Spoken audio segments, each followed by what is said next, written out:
we doing? Just Juicy here with our Inner Circle interview, and today we've got a very special guest. It's Charlie Morris from Worcestershire County Cricket Club. Charlie, how are you? I'm very good, thank you. How are you? I'm good, mate. Thanks for joining us. All We're right. just coming off the back of a ridiculous game yesterday where we Yeah. chased down 376 in 50 overs. So, yeah, Yeah, both probably a little bit high still. yeah, that was definitely one of the best knocks I've ever seen, I think, from Callum Ferguson. That was unbelievable. Yeah, it's good to be 4 from 5. Yeah, hopefully we crack Yeah, on Friday down at Trent Bridge and push on to the final stages of the comp. fingers crossed, fingers crossed. But it's just turning into a ridiculous game for bowlers, which is why we all need to be bowling better and quicker and and try and get one up on these batters on the flat pitches with the small boundaries. Yeah, So there absolutely. we go. Right, let's crack in, Moz. So Moz, just tell us a little bit about yourself, as in where you started your cricket career and how you got into it, etc. Yeah, so I grew up in Devon all my life. So I played club cricket in Devon. I think the first county trial I had was when I was 10 or 11 years old for Devon, and I failed. I didn't get into the youth system there. And it was after that that I was very lucky to go away to boarding school to Kingswood in Bath, and my cricket developed a lot there, and I managed to then have trials for Somerset age groups. And again, I failed the first time getting into Somerset age groups, but every year just kept working harder. And thankfully, when I was at under 15 level, that was when I managed to get into the county age group setup and start playing some Somerset youth cricket. And I, dreamed of getting onto the academy. That was my real goal, because that was the point that I realised at age 15. I think there's a good chance, if I work hard, I can make it as a professional. You've got that opportunity there once you're in the county setup. Part of the path is there, and the next stage would be the academy. So I then moved to King's College Taunton, very good cricket school, well known, and I had some very good cricketers there. Joss Butler was my captain in my first year, and several of the other guys playing in that team are still playing professional cricket or have. Anyway, and I played for Kings, obviously, and Somerset age groups. Didn't get onto the academy, and actually had my first major setback in cricket, which was when I had stress fractures in my back, age 17, 18. And they didn't heal, so that really set my cricket back at that point. I had to then go and have an operation. Aged 18, had my back screwed. I was completely out of cricket then, so I was very lucky to have it done on the NHS and by a very good consultant. And my parents supported me as they always have. Been very fortunate, and they put me through rehab down in Exeter, and from there I then thought, well, the only way I'm going to really manage to make it now, having dropped out at that level, I was playing a little bit of minor counties cricket when I came back, but was to go to university. So I went to Oxford Brookes, but obviously they had the Oxford MCCU scheme, and I thought, well, I'm going to give it my all and try and get onto this thing. Hang on 2 seconds.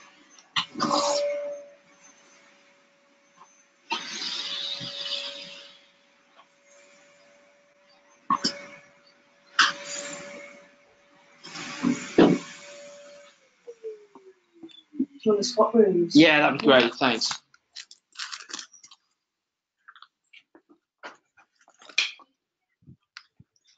Get who from Thanks, sorry. It's all good. Actually, I've got. Sorry, mate. Oh. Juggling around at the minute in the house. Yeah. So so I went to Oxford. Brookes University. Gave the MCCU scheme a crack, and thankfully got onto it. I wasn't really expecting to get onto it. I hadn't done that well in minor counties cricket. I hadn't really got many good stats behind me, but gave the trial a good crack and got on. And that was the first time I really had an academy experience. And my cricket kind of went through the roof there. I had John Lewis as the bowling coach.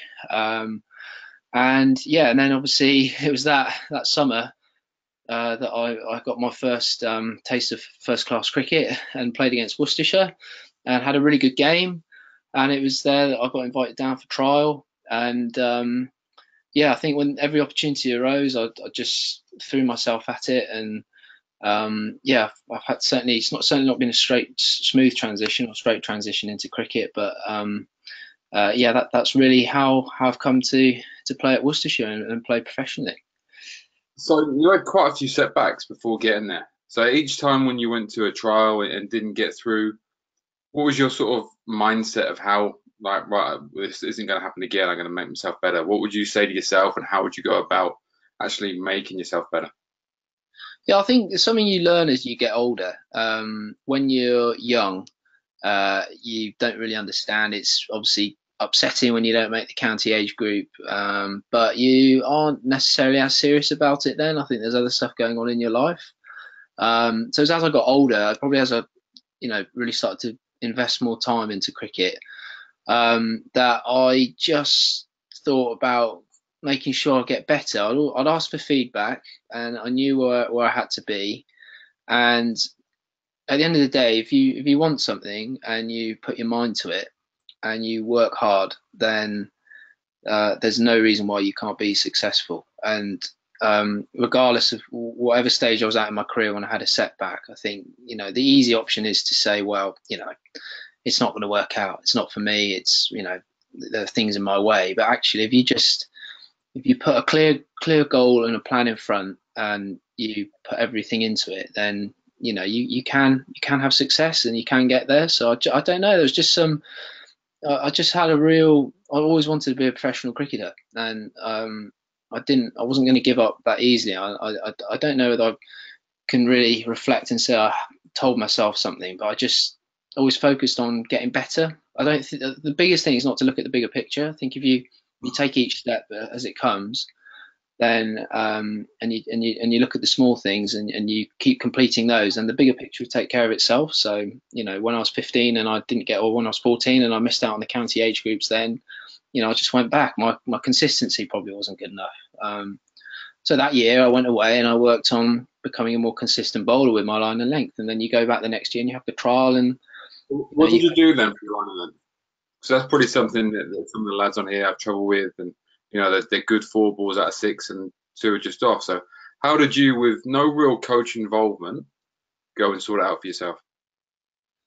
Well, I think that's the biggest tip I'd say for any young cricketer. As soon as you work something out for yourself, the coaching's brilliant, and coaches are there to help you and develop you, and are incredibly valuable. But as soon as you work something out for yourself, um, then you make the biggest progress, and you will make progress far quicker than anyone else, because there are people even at the professional level trying to work things out and relying on other people to do it. When actually, so in answer to that question, if I went in the sports hall or in the nets or wherever I was bowling, you just got to work things out. You've got to aim. Everyone's different, and I don't want to go into too much depth of it at the second, but if you've got the first thing you've got to understand is, are you actually being consistent with your process at the top of your mark or as you're running in? So are you actually really aiming? Because sometimes we think we're aiming at off stump, but actually when we're bowling the ball, we're not really aiming at off stump. So and as you go through, where are you looking? Have you tried looking at the top of off stump? Okay, top of off stump isn't working. Have you tried looking at a spot on the pitch? And then at the end of the day, sometimes it just comes down to repetition and having to do a lot of work to become good at something. That's the other thing.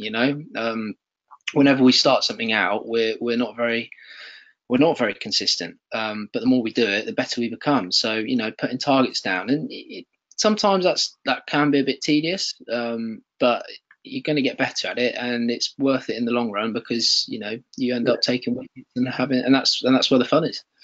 What works for you? Some people, a target on the floor is what they go. But I remember when I was at Somerset, Andy Caddick, when he'd come in the winter, we had this little contraption that looked like a butterfly net.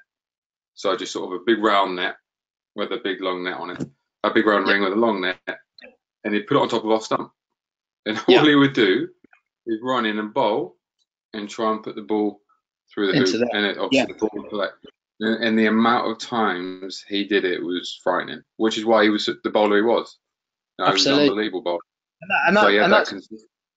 yeah, no, spot on. And that's that's the reality. We want to be hitting the top of off stump. That's a non-negotiable because that's a fixed spot in cricket. But how we do that changes on depending on each bowler.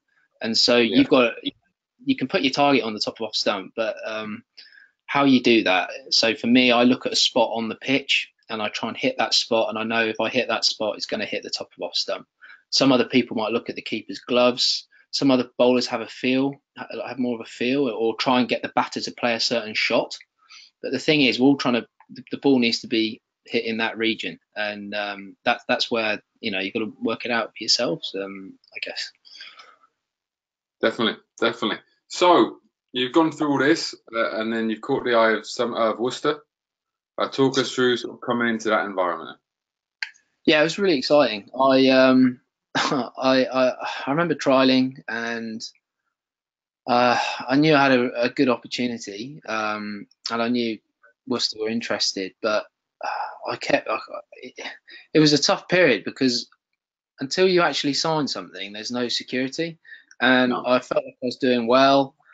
And I remember talking to my parents like, oh, I just really hope that they offer me a contract, and you go and put in a couple of good performances for the second team, and then come back and still nothing, and you're not. It's quite a. It depends. Some people are quite relaxed about it. I know I'm pretty black and white. I don't like grey in my life. I like knowing where things are. So that was quite challenging in that regard. But yeah, it was really exciting. And I remember when Steve Rhodes called me up. I was playing a game for the MCC Young Cricketers, not Young Cricketers, sorry, Combined University side at Blackpool, and he called me up and said, we're going to offer you a summer contract. And I just remember pretty much just crying there, because all that work that you put in over years, all that sacrifice that not only you've made, but I know that my family have made, it all just, it was that one moment there that you'd just been dreaming of, and it had come true. And I remember saying to him on the phone, I will ensure that I make this work out, and go and do really well, and work harder than I ever have, and that was the start. It was a stepping stone. I think you almost get there and it's a relief, but actually that's almost the start. It's like any organisation when you go in and you've done well, and you get into it, that you actually at the bottom of the pecking order. So, like, for example, if someone passes Special Forces SAS or SBS selection, like they've managed to pass one of the toughest selection processes in the world. But once you pass, you're at the bottom of the ladder again, within that organisation. So actually, that's when the hard work starts, and you've got to crack on, and then you've got to start performing to make it a full-time career. Because that was only a summer contract. I was still at uni then, so I had 2 years left at uni. So it was only in the summer after I finished university that I'll come and play full time with Worcester, and then go back and do university studies. So you've got to put in the performances. It wasn't a full time contract for after my studies, and I was in the second team, and you're not playing first team cricket. So that's when the hard work starts again. But it was really exciting, and again, you can't look at the bigger picture too much. You just got to work hard each day, and understand where your game is, and then if you work hard on those things, then you're giving yourself the best chance to have success and move up that ladder. What was the biggest difference between non-professional and stepping into professional life? Because for me, where you were slightly different than a lot of kids who don't come through early on and sort of come through the whole system, say trialists, they get there and they're not fit. Whereas with you, that was straight away box ticks, fitness fine, turned up great, Nick. Obviously, we had to change your training slightly, but that was one of the things for me. When people get released, and they get released because of fitness issues, it's scandalous, because that's the one thing within your control. Yeah, absolutely. You've hit the nail on the head there. And at the end of the day, it comes down to how much you want it, how motivated you are for it. Because To be honest with you, doing hard fitness work isn't pleasurable. It's tough. Your body hurts. It's not fun in some ways. I think during it, after it, and seeing the results of it and feeling yourself get fitter is brilliant. But it is hard. Don't think anyone likes doing, really tough strongman sessions with yourself in the winter, pushing the sleds around. At the time, it's absolutely gipping, but you feel the rewards come of it. And fitness is the one thing you can control. Like, everyone can be fit, but what it does require is a bit of perseverance, a bit of motivation, and that's really, it shows. I think, personally, I think looking at cricketers, or actually probably any sportsman, I think if someone's willing to put the hard yards in there and with their fitness and stuff, then you really find out their true character and how much they want it. But I think for me, I've always enjoyed just being fit in terms of sport, as I was growing up, and then when I joined the MCCU scheme, I really can't praise it enough. That took my fitness to another level. I mean, I always thought I was a pretty good athlete. Running, I did a bit of cross country running for the county, for Bath and North East Somerset when I was younger. So I always thought I was fairly fit, and I did a lot of body weight exercises, press ups, pull ups, stuff like that, and I could crack out some decent scores in that department. But as soon as I went to the MCCU scheme, they took my fitness level to a different level, and it was different. I was specifically fit in one aspect of my life, but I wasn't fit in other aspects. In terms of my strength, my power was definitely very low. I remember doing my first counter movement jump with you, and I think you probably I reckon I got around 30, and pretty pathetic effort. So Around 50. but the fitness side of stuff there really did help me just develop I think this is on that point. That was when I think the light bulb almost went on with you a little bit, as in the difference between the general fitness and like fast bowling specific fitness. It's like, oh, okay, and then you were like, bang, okay, right, let's go for it.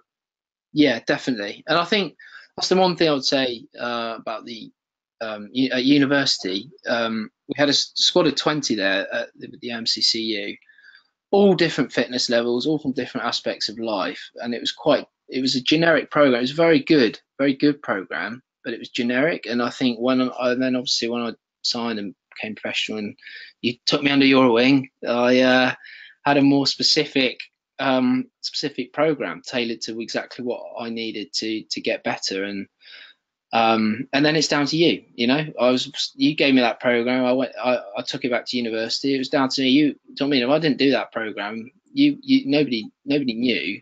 You wouldn't have known. Maybe when the scores come around, and then you get found out. But actually, it's down to you. And some nights you'd finish university at 6, 7 o'clock at night, whatever, pretty tired, having done a full day of it, training throughout the day, training at 6 o'clock in the morning most mornings. That's when fitness took place for the university stuff. And you'd have to drag yourself down to the gym and get your session done, because I knew that was going to make me a better athlete. And you've got your friends and other distractions going down the pub, or oh, do you want to go on a night out? Or no, actually, because that's not going to help me. And that's those are the small sacrifices I think you have to make, but it's all worth it, because 5 years later, I'm so grateful and thankful to be able to be a professional cricketer. Unbelievable. So then you I remember you came on a tour 2014, I think it was, when Richo retired and went and coached Warwickshire, and you got on, and then from then it was like bang, you were there. And then the next season you got 50 wickets, and the season after you got around 50 wickets as well. I mean, what was that like to suddenly think, Jesus, right, now I'm professional cricket, I'm getting wickets, and how? Yeah, it was amazing, and you were almost riding a wave at that point. I went on tour, first time I've ever been away, professional tour to Abu Dhabi. You're getting paid to fly around the world. I think you just need to just realize how lucky you are. And so I was so grateful for that, and just took each day as this incredible experience. And I knew there was an opportunity there. There was a bowling slot available, The year before, I'd played some first team cricket, some list A cricket. When I come back after university, I played some Pro 40 stuff and done okay, done all right. And I've made my first class debut for the club the year before, 2013 against Australia. So I knew, I'd started to have some, first team experience, and I knew that there was an opportunity there in 2014, and I just again threw everything at it, and yeah, I had a really good tour, put in some decent performances, and I felt like that helped me probably put my name in the hat for that first championship game, and then the first game came about, incredibly nervous. I remember it well. It was down at the Rose Bowl against Hampshire.